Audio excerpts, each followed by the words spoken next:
Le droit à l'avortement est très fortement menacé aux États-Unis. On va comprendre pourquoi dans quelques instants. L'armée russe affaiblie en Ukraine, l'état de la liberté de la presse dans le monde, ou encore un pays qui rouvre ses frontières après 2 ans de fermeture. Salut, c'est Hugo, j'espère que vous allez bien. On est parti ensemble pour une nouvelle plongée dans l'actualité en une dizaine de minutes. L'actualité qui n'est pas la plus joyeuse du monde, très clairement en ce moment, j'en suis bien conscient. Je le vois aussi avec vos commentaires et vos réactions. En premier, on va essayer de faire en sorte de mettre le plus possible de bonnes nouvelles dès qu'il y en a, pour aussi montrer qu'il y a des choses heureusement positives qui se passent malgré tout le reste en ce moment. Et on commence donc avec le sujet majeur aujourd'hui, forcément donc à la une. C'est une information qui a fait l'effet d'une bombe aux États-Unis. La Cour suprême, donc la plus haute juridiction des États-Unis, s'apprêterait à menacer le droit à l'avortement aux États-Unis, et ce de façon absolument majeure. C'est ce qu'indique le média Politico qui s'est procuré une centaine de documents. Alors qu'est-ce que ça veut dire concrètement? Pourquoi ce retour en arrière, et surtout est-ce réellement possible? On va essayer de comprendre tout ça ensemble. Bon, déjà, pour bien comprendre ce qui se passe, il faut comprendre comment fonctionnent les lois aux États-Unis.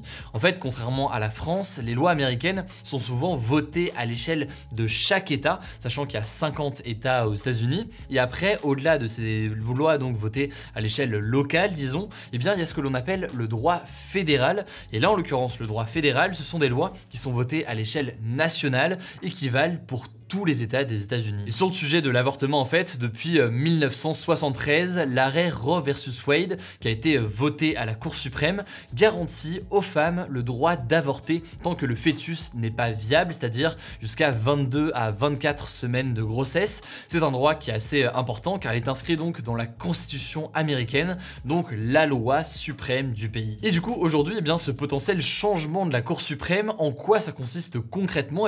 Pour être parfaitement précis, la Cour suprême ne compte pas rendre l'avortement illégal dans tous les États-Unis, mais en gros, la Cour suprême veut enlever ce droit de la Constitution américaine, ce qui veut dire que ça permettrait à chacun des 50 États des États-Unis d'interdire ou alors d'autoriser l'avortement un peu comme ils le veulent, puisqu'en l'occurrence, en supprimant cet arrêt, il n'y aurait plus de loi ou de règles communes à respecter sur le sujet. Et d'où vient cette information? En fait, le média Politico s'appuie sur un document de travail datant de février 2022 des juges conservateurs de la Cour suprême, donc pour résumer grossièrement, ceux qui sont plutôt proches du parti républicain de Donald Trump, et qui estiment, je cite, qu'un droit à l'avortement n'est pas profondément enraciné dans l'histoire et les traditions de la nation. En gros, selon eux, le peuple américain n'a pas été consulté pour prendre cette décision, et du coup, le droit à l'avortement devrait être décidé par les représentants de chaque État, et non pas donc régi par la constitution de tout le pays. Bref, selon ces documents, la Cour suprême pourrait retirer le droit à l'avortement d'une certaine façon de la Constitution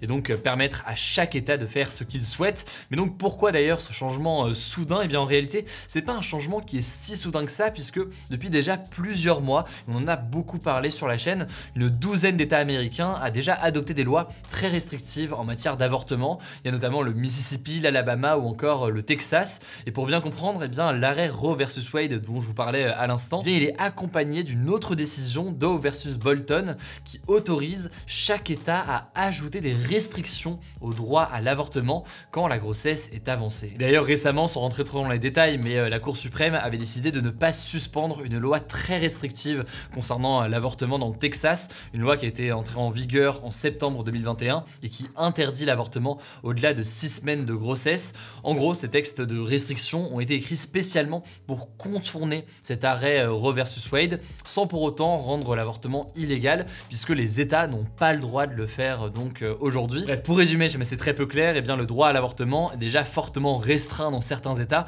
et donc la Cour suprême voudrait aller au-delà. Aujourd'hui, la Cour suprême est composée de 9 juges, dont 6 juges qui sont républicains, donc le camp de Donald Trump, et 3 juges qui sont démocrates. Ces juges de la Cour suprême, il faut comprendre qu'ils sont nommés à vie par le président américain, et pendant son mandat, Donald Trump a nommé 3 juges, ce qui fait donc que la tendance générale de la Cour suprême est plutôt à droite, conservatrice, et donc plus proche des idées des États qui limitent justement le droit à l'avortement. Cette volonté donc de ne plus rendre le droit à l'avortement obligatoire à l'échelle des États-Unis, semble donc être en accord avec un certain nombre de leurs positions. Bref, là-dessus, la décision finale des 9 juges de la Cour suprême est attendue d'ici début juillet. Actuellement, seuls les 3 juges démocrates, donc du camp de Joe Biden, sont clairement opposés à cette révision du droit constitutionnel à l'avortement. Et en tout cas, suite suite à cette révélation, eh bien, des centaines de personnes se sont spontanément rassemblées devant la Cour suprême à Washington pour protester. De notre côté, évidemment, on vous tiendra au courant sur ce sujet absolument majeur,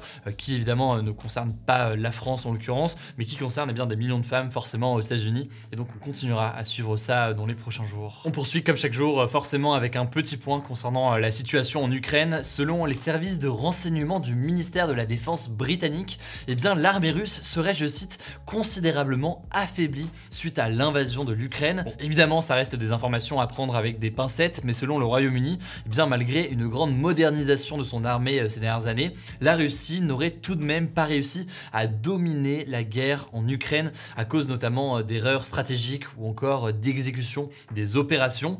Et au passage, comme on parle du Royaume-Uni, sachez que le Premier ministre britannique Boris Johnson s'est adressé au Parlement ukrainien par visioconférence ce mardi, et ça en l'occurrence un fait assez marquant puisque c'est une première pour un dirigeant occidental de s'adresser comme ça au Parlement ukrainien depuis le début de la guerre. Et deuxième information rapidement concernant l'Ukraine, Emmanuel Macron et le président russe Vladimir Poutine se sont appelés aujourd'hui pour la première fois depuis le 29 mars, donc ça fait quasiment un mois. En fait, avec la présidentielle notamment, eh bien, il y avait eu moins d'échanges ces derniers jours. C'est en l'occurrence un appel assez important puisque les deux présidents ne s'étaient pas parlé depuis la découverte du massacre de Boutcha notamment début avril en Ukraine. Ils se sont parlé donc pendant près de 2 heures. Vladimir Poutine a notamment déclaré que l'Occident devait arrêter de fournir des armes à l'Ukraine. On n'a pas encore la version officielle de la part de la France concernant cet échange, mais évidemment je vous tiendrai au courant. On continue avec les actualités en bref comme chaque jour. D'abord cette première information importante, l'association Reporters sans frontières a publié son nouveau rapport sur la liberté de la presse dans le monde et la France gagne 8 places cette année pour se classer 26e. La liberté de la presse y est considérée comme satisfaisante par le rapport, même si forcément c'est encore très loin d'être parfait et il y a beaucoup de choses encore à améliorer. Le deuxième sujet par ailleurs d'inquiétude de l'association, c'est la hausse du contrôle des médias dans les régimes autoritaires. Hong Kong par exemple est passé de la 80e à la 148e place. C'est la plus grosse chute en fait dans ce classement cette année, puisqu'en l'occurrence, eh bien, le gouvernement chinois contrôle beaucoup plus ce qui se passe en ce moment à Hong Kong. Deuxième information, en Afrique et plus précisément dans un pays, la Centrafrique, eh bien l'ONG Human Rights Watch accuse des soldats russes et probablement des membres de la milice Wagner, donc des hommes qui ne font pas partie officiellement de l'armée russe mais qui se battent comme des soldats privés. Eh bien ils les accusent de torturer et d'assassiner des civils depuis leur arrivée en 2018. Ils affirment avoir des preuves de ces crimes et notamment eh bien, du meurtre de 12 hommes non armés à un barrage routier en juillet 2021. Ces mercenaires en l'occurrence sont dans le pays pour aider le gouvernement à maintenir l'ordre, mais il y a donc de très nombreux crimes commis sans aucune conséquence pour eux. C'est donc des nouvelles révélations, des nouvelles accusations qui sont faites par cette ONG de défense des droits de l'homme. Troisième actualité, le Parti communiste français de Fabien Roussel et la France insoumise de Jean-Luc Mélenchon ont finalement trouvé un accord après des jours de discussion pour s'allier aux élections législatives qui sont prévues les 12 et 19 juin. Alors c'est une alliance menée quand même majoritairement par la France insoumise de Jean-Luc Mélenchon, dont fait déjà partie depuis quelques jours Europe Écologie Les Verts. On en avait parlé hier sur la chaîne. Et donc désormais il y a un troisième parti avec le Parti communiste français. En plus de ça, il pourrait également y avoir le Parti socialiste dans les prochaines heures ou les prochains jours. Évidemment, on verra si un accord est trouvé, mais donc l'objectif pour tous ces partis, c'est de s'unir pour présenter un seul candidat dans chacune des circonscriptions, maximiser comme ça pour eux les chances de la gauche et tenter d'obtenir une majorité à l'Assemblée nationale, avec l'objectif qu'ils ont donc derrière d'obtenir potentiellement un gouvernement de gauche. Quatrième information, la canicule continue en Inde et au Pakistan avec des pointes à 50 degrés à certains endroits, ce qui entraîne des coupures d'électricité et des pénuries d'eau potable qui touchent particulièrement les plus pauvres. Les températures ont aussi entraîné l'incendie de la plus grande décharge de New Delhi, qui est donc la capitale de l'Inde. Ça entraîne forcément beaucoup de pollution et ça touche là aussi particulièrement les populations les plus pauvres qui vivent à proximité, qui n'ont pas forcément les moyens de s'en protéger et donc qui subissent tout ça de plein fouet. La situation en Inde et au Pakistan prouve donc à quel point les plus pauvres vont être les plus frappés par les conséquences du changement climatique à l'avenir, alors que ce sont eux qui polluent le moins. C'est un sujet qui est absolument majeur dans le cas de l'Inde et du Pakistan.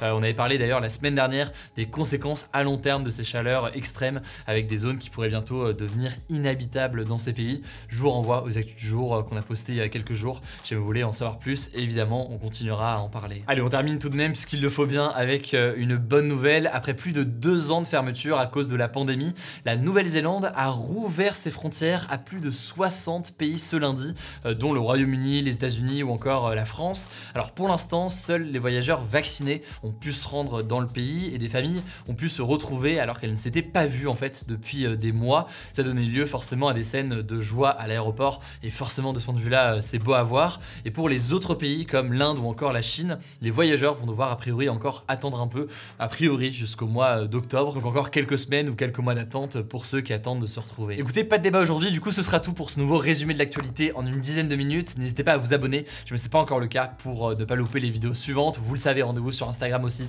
pour découvrir d'autres contenus au quotidien. Prenez soin de vous, prenez soin de vos proches et on se dit à demain pour une nouvelle vidéo.